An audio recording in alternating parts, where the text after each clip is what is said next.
लेकिन रायपुर कोर्ट के एक आदेश के चलते ये रिहाई में थोड़ा सा विलम्ब हुआ है। यहाँ पर जो कार्यकर्ता हैं और जो कांग्रेस के नेता हैं उनसे हम बात करने की कोशिश करेंगे। सर, कितना लंबा इंतज़ार रहा है और अब और कितना इंतज़ार?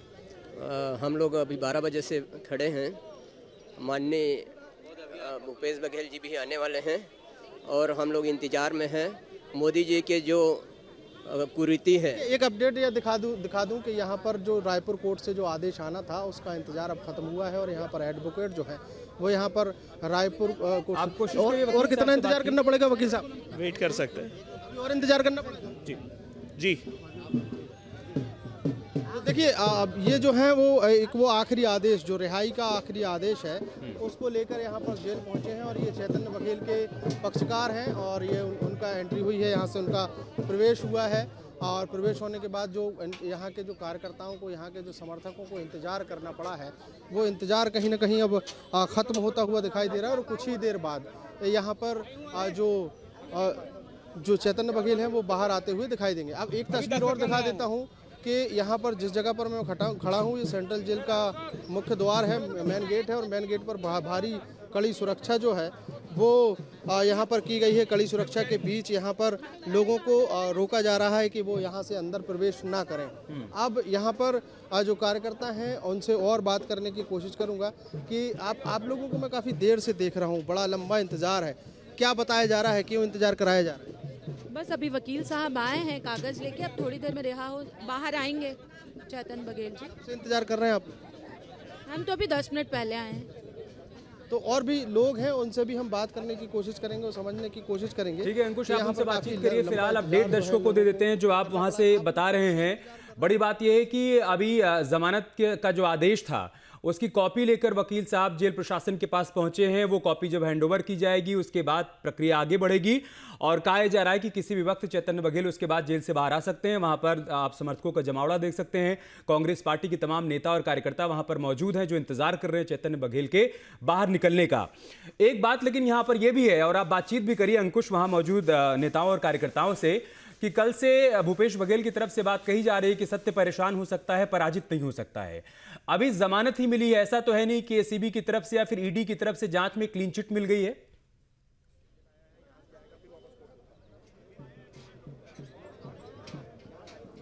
देखिए, बिल्कुल निश्चित तौर पर जाहिर सी बात है, चूंकि एक सवाल यहाँ पर यह भी उठता है कि चैतन्य बघेल की गिरफ्तारी सबसे आखिर में हुई और उनकी रिहाई, उनको जो जमानत है वो सबसे पहले मिल रही है, क्योंकि छत्तीसगढ़ के पूर्व आबकारी मंत्री कवासी लखमा भी इसी मामले में जेल में है और 6 महीने से ज़्यादा का समय बीत गया है, उनको अब तक जमानत नहीं मिली है। तो इन सवालों के जवाब लेने की भी हम कोशिश करेंगे और यहाँ पर तस्वीरें दिखाते हुए हम बताने की कोशिश करेंगे कि यहाँ पर जो वकील हैं चैतन्य बघेल के, वो वकील जो हैं हम यहाँ पर पहुँच चुके हैं और उनको यहाँ पर थोड़ा सा और समय लगेगा। यहाँ पर कांग्रेस पार्टी के कुछ ऐसे लीडर हैं जो युवा हैं और चैतन्य बघेल की रिहाई का इंतजार कर रहे हैं। कांग्रेस पार्टी यानी युवक कांग्रेस के जो प्रदेश अध्यक्ष हैं आकाश शर्मा, वो भी मुझे यहाँ पर दिखाई दे रहे हैं। उनसे बात करने की कोशिश करूँगा और समझने की कोशिश करूँगा कि काफ़ी लंबा इंतज़ार जो है वो यहाँ पर करना पड़ा है। आकाश जी, कब से इंतज़ार कर रहे हैं आप लोग और ये पल आने में इतना टाइम क्यों लगा?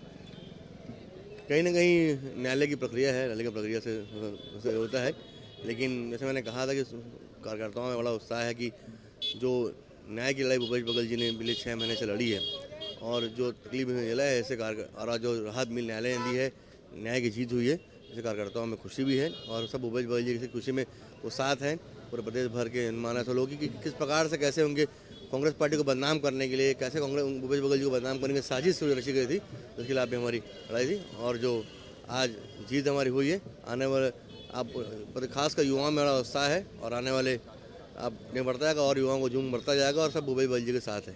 आकाश जी, इसमें सवाल ये भी है कि चैतन्य बघेल की गिरफ्तारी सबसे आखिर में हुई, उनको जमानत सबसे पहले मिल गई और भी ऐसे कई नेता हैं, खुद पूर्व आबकारी मंत्री कवासी लखमा की भी अगर बात कर लें तो 6 महीने से ज़्यादा बीत गया है, उनको जमानत नहीं मिली या उनकी जमानत के लिए प्रयास नहीं किया। पूरी बात पहले किसी होती है, बाद में नहीं। बात यह है कि सभी तरह से केवल और केवल बदनाम करने कांग्रेस पार्टी को साजिश रची थी और जो आने वाले दिनों में सब समय के साथ सब खुलता जाएगा। आज पूरी संवैधानिक संस्थाओं में कब्जा है, चाहे चुनाव हो, चाहे ईडी हो, चाहे कोर्ट हो, सभी हो, तमाम इन चीज़ों में इनका कब्जा है। लेकिन ये समय जो है बीतेगा, धीरे धीरे असर सामने आएगा। इस प्रकार से जो दिख रहा है माहौल कि आज चैतन्य बघेल जी को बनवास मिला, आना जल्द ही मुझे लगता है न्याय का वहाँ पे जीत होगी और कवासी लखनऊ जी बाहर आएंगे। तमाम जो लोग झूठे आरोप में ईडी ने बदनाम कांग्रेस पार्टी पूरी साजिश प्रोपेगेंडा रचा है, तो कांग्रेस पार्टी को बदनाम करने का धीरे से सामने आएगा। देखिए सीधे तौर पर कांग्रेस पार्टी के नेता जो हैं वो इस पूरे कार्रवाई को कहीं ना कहीं बदनाम करने की साजिश करार दे रहे हैं। एक बार फिर से तस्वीरें दिखाऊंगा कि यहाँ पर NSUI के झंडे जो हैं वो लहराते हुए दिखाई दे रहे हैं और NSUI के कार्यकर्ता जो हैं वो यहाँ पर पहुँचे हुए हैं और अपने नेता के रिहाई का इंतज़ार यहाँ पर कर रहे हैं। बड़ी तादाद में यहाँ पर नेता पहुँचे हैं और नेताओं से और हम बात करने की कोशिश करेंगे। इकराम जी, काफ़ी लंबा इंतज़ार कर रहे हैं आप, मैं देख रहा हूँ बहुत देर से आप लोग खड़े हैं। इतना लंबा इंतज़ार क्यों? सर लंबा इंतजार नहीं है, ये खुशी की घड़ी है। इस खुशी घड़ी में समय का कोई महत्व नहीं है, ना समय पता चल रहा है। तो आज तो हमारे लिए बहुत खुशी की बात है क्योंकि अमित शाह के रिमोट चलने वाली छत्तीसगढ़ सरकार, आज उसको हार का मुंह देखना पड़ा। सच्चाई की जीत हुई और झूठ जो उन्होंने झूठ करके उनको फंसाया गया था चेतन भाई को, उस तरह से आज सत्य की जीत हुई और सत्य परेशान हो सकता है, पराजित नहीं। देखिए एक महत्वपूर्ण बात कही, सत्य परेशान हो सकता है, पराजित नहीं। लेकिन सवाल इसमें ये उठता है कि जिस तरीके से आप लोग कह रहे हैं कि सत्य परेशान हो सकता है, पराजित नहीं, मतलब आप लोग बिल्कुल क्लीन चिट दे रहे हैं। तय है इस बात में माननीय भूपेश बघेल जी ने हमेशा सत्य का साथ दिया है। उनके बेटे चैतन्य बघेल जी को इन्होंने द्वेषपूर्ण और उसके साथ में ज़बरदस्ती EW और ED के वो करके उपयोग किया है इन्होंने। आज उसका पर्दाफाश माननीय हाईकोर्ट ने किया है और अंततः सत्य की जीत हुई। तो इसको क्या कहें? आप लोग कह रहे हैं सत्य की जीत हुई है, क्लीन चिट मिल गई है क्या? बिल्कुल केवल रिहाई, अभी जमानत मिली है या फिर पूरी मामले? जिस प्रकार रिहाई हो इस तरह क्लीन चिट भी मिलेगी। आप सब्र करिए, इंतजार करिए। निश्चित तौर पर जिस तरह आज सत्य की जीत हुई है उसी तरह क्लीन चिट भी मिलेगी। काफ़ी लंबा इंतजार करना पड़ा है। अगर हम बात करें, पूर्व आबकारी मंत्री कवासी लखमा पहले जेल गए थे, उनकी जमानत अब तक नहीं हो पाई, लेकिन जो आखिरी में जेल गए थे उनकी जमानत हो गई। इसमें कहीं राजनीतिक द्वेष तो नहीं है? नहीं, इसमें जी बिल्कुल राजनीतिक द्वेष है। राजनीतिक द्वेष के कारण ही भूपेश बघेल जी से भारतीय जनता पार्टी लड़ नहीं सकते, तो उनके बेटे को गिरफ्तार किया गया है। और देखिए कि इस्तीफाक की बात यह है कि जिस दिन चैतन्य बघेल का जन्मदिन था उसी दिन उनको अरेस्ट किया गया और आज उनके सुपुत्र का जन्मदिन है, उस दिन वो रिहा हो रहे हैं। ये सबसे बड़ी खुशी की बात है। काफ़ी महत्वपूर्ण बात निकल कर आई है बातचीत में कि चैतन्य बघेल का जिस दिन जन्मदिन था उस दिन चैतन्य बघेल की गिरफ्तारी हुई थी, लेकिन आज जब चैतन्य बघेल की रिहाई हो रही है, जमानत उनको मिली है, तब चैतन्य बघेल के बेटे का जन्मदिन है। तो ये काफी जिक्र तो भूपेश बघेल ने भी किया था प्रेस कॉन्फ्रेंस में। अब यहाँ पर कुछ युवा लेकिन अभी आप जब वहां पर कार्यकर्ताओं से बातचीत कर रहे थे तब वो बता रहे थे कि भूपेश बघेल भी यहाँ पर आने वाले हैं, उनका भी इंतजार किया जा रहा है। तो इसकी पुष्टि हम कर दें कि भूपेश बघेल भी पहुंचेंगे चैतन्य बघेल की रिहाई पर वहां?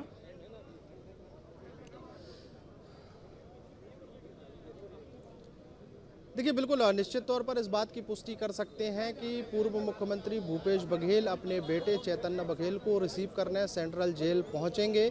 ये बात पहले से ही तय है। अब चूंकि इंतजार किया जा रहा है कि जैसे ही चैतन्य बघेल की रिहाई होगी उसके ठीक बाद भूपेश बघेल जो है वो सेंट्रल जेल पहुंचेंगे। चूंकि भूपेश बघेल अपने सरकारी आवास यानी रायपुर के निवास पर ही मौजूद है और वो निवास बहुत ज़्यादा दूर नहीं है। जैसे ही वहाँ पर एक फ़ोन किया जाएगा कि रिहाई हो गई है और चैतन्य बघेल बाहर निकलना है तो मुश्किल से 10 से 15 मिनट में वो यहाँ पर पहुँच जाएंगे। अब यहाँ के जो तस्वीरें हैं वो हम तस्वीरें दिखाने की कोशिश करेंगे। उन कार्यकर्ताओं और समर्थकों तक पहुँचने की कोशिश करिए। अंकुश जो ढोल नगाड़े लेकर आए यहाँ पर स्वागत करने के लिए, वेलकम करने के लिए। नेता की जो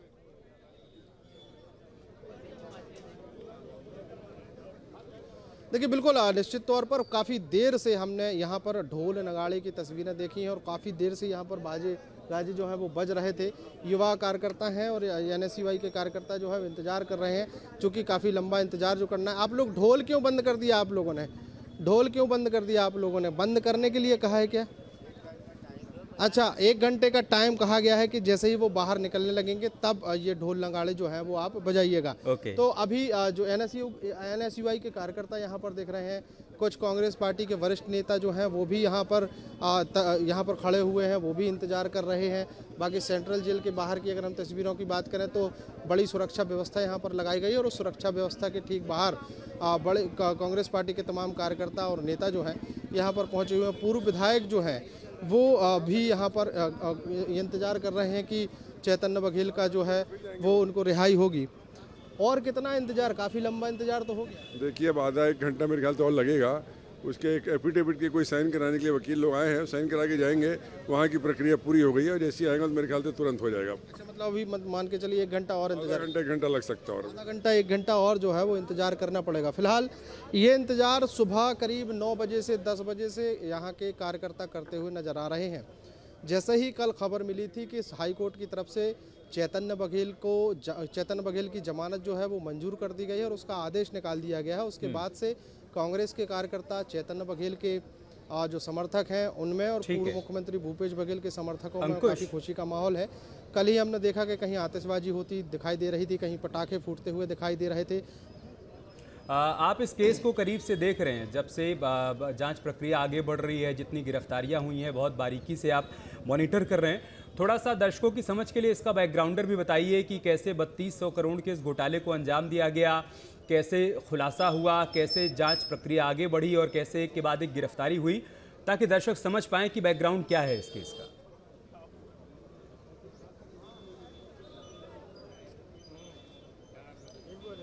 देखिए, छत्तीसगढ़ में शराब घोटाले के आरोप लगाती रही है बीजेपी, और जब उस समय कांग्रेस पार्टी सरकार में थी और छत्तीसगढ़ में मुख्यमंत्री हुआ करते थे भूपेश बघेल, उस दौरान कांग्रेस पार्टी बीजेपी के आरोपों के बाद प्रवर्तन निदेशालय की टीम ने इस पूरे मामले को जांच में लिया था। जांच जब आगे बढ़ी तो प्रवर्तन निदेशालय की टीम ने पाया कि वाकई छत्तीसगढ़ में शराब घोटाला हो रहा है। शराब घोटाले की जब परतें खोली गई और आगे कार्रवाई की गई तो पता चला कि 2 काउंटर से शराब बेची जा रही है और एक काउंटर से जो शराब बिक रही है उसका पैसा सरकारी खजाने में जा रहा है और दूसरे काउंटर से जो शराब बेची जा रही है उसका पैसा सरकारी खजाने में नहीं जा रहा है। यहाँ से ये गलती पकड़ में आई और उसके बाद जब जांच आगे बढ़ी तो पता चला कि नकली होलोग्राम बनाए गए थे और नकली होलोग्राम बनाने वाली एक कंपनी जो नोएडा में जिसका ऑफिस है, वहाँ से जब गिरफ्तारियाँ हुई तब राज खुलने शुरू हुए और पता चला कि छत्तीसगढ़ में शराब का एक सिंडिकेट तैयार किया गया था। उस सिंडिकेट के तौर पर अगर देखें तो अनवर ढेबर जो शराब कारोबारी है और उनके साथ जो काम करने वाले अन्य जो शराब कारोबारी हैं उनका एक सिंडिकेट तैयार हुआ था और उस सिंडिकेट के माध्यम से ये पूरा शराब कारोबार चल रहा था। और शराब कारोबार में धीरे धीरे जब गिरफ्तारियां शुरू हुई तो पता चला कि शराब घोटाले में आने वाली जो रकम है वो अलग अलग लोगों तक और ख़ास करके आबकारी विभाग से जुड़े हुए अधिकारी भी इसमें शामिल हैं। अब आबकारी विभाग से अधिकारी जो हैं उनकी गिरफ्तारियां हुई, शराब कारोबारियों की गिरफ्तारी हुई और उसके बाद धीरे धीरे परतें खुली तो पता चला कि पूर्व आबकारी मंत्री कवासी लखमा के पास भी इस घोटाले की रकम पहुंचती थी।